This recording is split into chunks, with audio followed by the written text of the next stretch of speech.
So we're on to the big boy. The biggin. You ready? You ready Hit me for the with the big biggie? boy. All right, game of the year.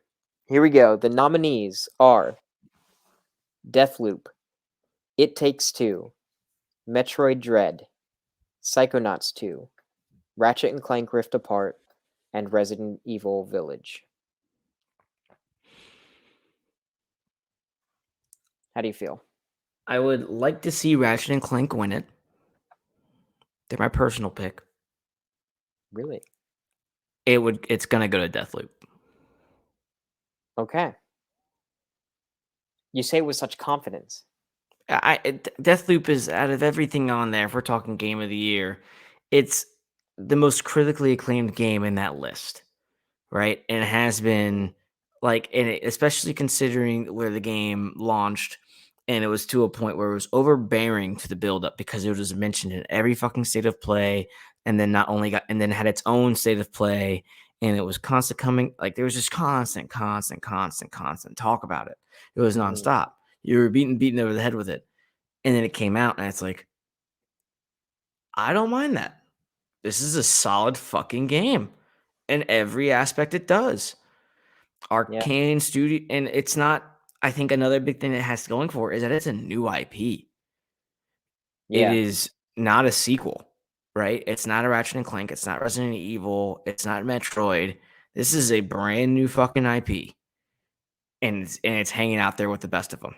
So, yeah. Okay. That's a good point. Yeah. Someone in the chat seems like they don't agree. I'd like for them to share their pick. And maybe the reasoning behind their choice. But for me, game of the year, for my personal pick, I was very torn between Ratchet and Clank and It Takes Two. Because Ratchet and Clank, it's the game that I've bitched about for the longest. And I finally played it. It was the first game I played on the PS5, so it's always going to have like a special place in my heart for that. Also, it was a great and polished game. But then also, It Takes Two is just a consistently surprising game, full of new and fresh ideas. And there aren't really any games like it, really.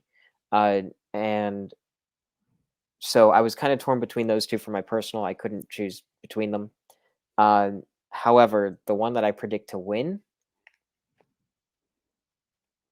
I'm thinking it's going to be Psychonauts 2, personally.